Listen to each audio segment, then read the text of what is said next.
अस्सलाम वालेकुम साथियों। बिहार के अंदर होने वाले विधानसभा चुनाव में असदुद्दीन ओवैसी की एआईएमएम पार्टी पूरी मजबूती के साथ इस बार विधानसभा चुनाव की तैयारी कर रही है।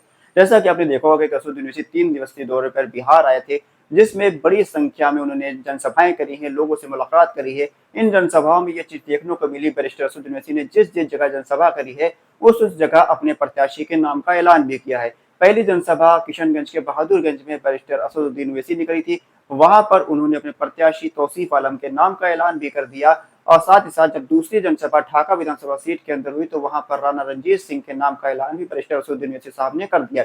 ये बैरिस्टर असदुद्दीन ओवैसी साहब की बड़ी रणनीति समझ में आ रही है और ये लग रहा है कि बैरिस्टर असदुद्दीन ओवैसी इस बार बिहार का चुनाव में कोई भी कमी कसर छोड़ना नहीं चाहते और पूरी मजबूती के साथ आने वाले बिहार 2025 का विधानसभा चुनाव लड़कर अपनी पार्टी को जिताकर यहाँ पर सियासत में हुकूमत में हिस्सेदार बनना चाहते हैं। बैरिस्टर असदुद्दीन ओवैसी साहब ने जो ट्रेंड चलाया है कि जब पहले जनसभा करेंगे उसी जनसभा के दौरान ही लोगों को कॉन्फिडेंस में लेकर, आवाम को कॉन्फिडेंस में लेकर, आवाम से इजाजत लेकर ही प्रत्याशी के नाम की घोषणा करेंगे। जैसा कि आपने देखा कि बहादुरगंज के अंदर तौसीफ आलम के नाम का ऐलान किया गया, उसी तरह ढाका के अंदर भी आवाम से पूछकर राणा रणजीत सिंह के नाम का ऐलान किया गया। तो अब यहाँ पर ये चीज काफी अच्छी समझ में आ रही है। एमआईएम पार्टी के ताल्लुक से एआईएमआईएम पार्टी की रणनीति काफी मजबूत नजर आ रही है। और अब खबर ये भी है कि यहाँ पर असदुद्दीन ओवैसी कुछ और जनसभाएं करेंगे अगले बिहार के दौरे के अंदर और वहां पर जिस जिस जगह वो दौरे करेंगे उस जगह एमआईएम पार्टी के प्रत्याशी का नाम का ऐलान भी कर देंगे। हालांकि अब तक सिर्फ 2 प्रत्याशियों के नाम का ऐलान बैरिस्टर असदुद्दीन ओवैसी ने किया है, एक बहादुरगंज से तौसीफ आलम का, दूसरे ढाका से राणा रणजीत सिंह का।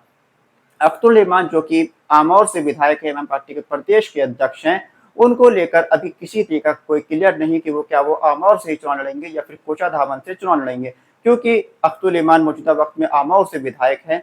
कोचाधामन अख्तुल रहमान की गृह सीट है। यहाँ पर पेच ये फंसा है कि हो सकता है कि मास्टर मुजाहिद आलम एमएम पार्टी में आ जाए। अगर वो एमएम में आ जाते तो ऐसी स्थिति में मास्टर मुजाहिद आलम को कोचाधामन से एमआईएम पार्टी प्रत्याशी अपना बनाएगी, लेकिन अगर वो एमआईएम पार्टी को छोड़ किसी और पार्टी में जाते हैं तो उस स्थिति में अख्तुल रहमान साहब कोचाधामन में चुनाव लड़ सकते हैं। इसके अलावा आमौर के अंदर कई और स्थानीय नेताओं को एमआईएम पार्टी अपना प्रत्याशी बना सकती है। इसके अलावा ठाकुरगंज के अंदर काफी दिलचस्प मामला है, क्योंकि ठाकुरगंज के अंदर काफी ज्यादा प्रत्याशी एमआईएम पार्टी के सिंबल के दावेदार हैं।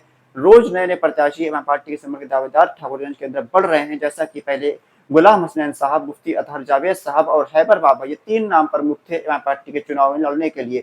लेकिन अब एक बड़ा नाम फयाज आलम एमआईएम पार्टी में शामिल हुए हैं, जो कि किशनगंज के जिला चेयरमैन हैं।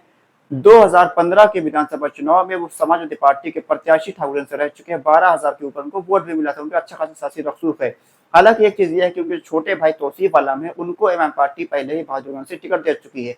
क्या अब एमआईएम पार्टी उनके बड़े भाई को भी ठाकुरगंज से प्रत्याशी बनाएगी? ऐसा बहुत कम आसार लग रहे हैं, क्योंकि एमआईएम पार्टी कभी परिवारवाद की राजनीति नहीं करती है। एक चुनाव में एक एक प्रत्याशी एक परिवार से ही उतारा जाता है। उनके जो हैदराबाद की अगर राजनीति देखें तो लोकसभा के चुनाव बैरिस्टर असदुद्दीन ओवैसी लड़ते हैं, तो विधानसभा के चुनाव में उनके छोटे भाई अकबरुद्दीन ओवैसी चुनाव लड़ते हैं। हालांकि उनके बेटे को चुनाव नहीं लड़ाया जाता है, उनके किसी और भाई को चुनाव नहीं लड़ाया जाता है।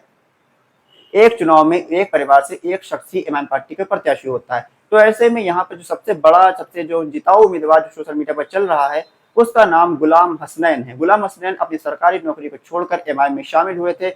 इसके बाद उन्होंने अलग अलग लोगों से मुलाकात करना शुरू कर दिया और यहाँ पर अपनी प्रोग्राम शुरू कर दिया। अब गुलाम हसनैन का नाम काफी ऊपर नजर आ रहा है बाकी प्रत्याशियों के मुकाबले।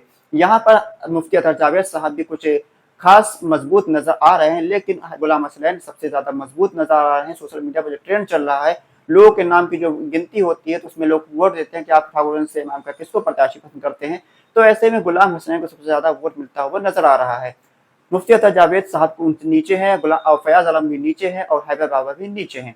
तो ऐसे में अगर गुलाम हसनैन इमाम के प्रत्याशी होते हैं ठाकुरगंज से और सारे जो प्रत्याशी भावी प्रत्याशी इमाम पार्टी के सबका साथ अगर उनको मिलता है तो यहाँ पर ठाकुरगंज के अंदर एमआईएम पार्टी अपना पहली बार विधायक जिताने में कामयाब हो सकती है और असदुद्दीन ओवैसी की पार्टी सीमांचल के अंदर एक नई सीट जीतने में कामयाब हो जाएगी।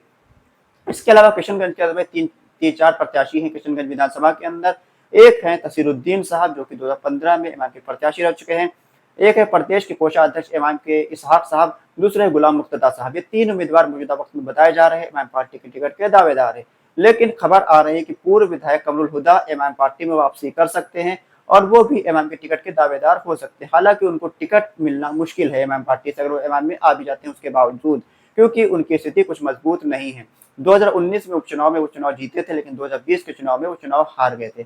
अब यहाँ पर तस्वीरुद्दीन का नाम सबसे आगे है। तस्वीरुद्दीन को इमाम पार्टी में प्रत्याशी बनाकर चुनाव में जीत हासिल कर सकती है। इसके अलावा कई और सीटें हैं जहाँ पर इमाम पार्टी प्रत्याशी उतारेगी और यहाँ पर कुछ बड़े बड़े नामों को इमाम पार्टी में शामिल किया जाएगा। मौलाना अब्दुल्ला सलीम चतुर्वेदी साहब के नाम की भी चर्चा चल रही है। हालांकि उनको टिकट मिलेगा या नहीं मिलेगा, इसको लेकर कोई अभी कंफर्म इंफॉर्मेशन नहीं आई है। उनके सीट पर भी 2-3 नाम प्रमुख चल रहे हैं, जैसे कि मुखिया मुर्शीद का, और दूसरे हैं मौलाना अब्दुल्ला सालिम का। तीसरा नाम सरफराज आलम का भी चल रहा है कि वो भी इमाम पार्टी में आ सकते हैं और इमाम पार्टी उनको प्रत्याशी बना सकती है। हालांकि अभी कुछ क्लियर नहीं है। असदुद्दीन ओवैसी की पार्टी बिहार के अंदर लगभग 10 से 12 सीटों पर मजबूत है और वो चुनाव जीतने की पोजीशन में है। आपकी क्या राय है, पार्टी बिहार के अंदर कितनी सीटों पर कामयाब हो सकती है? अपनी राय कमेंट बॉक्स में लिखकर जरूर बताइए। खुदा हाफिज।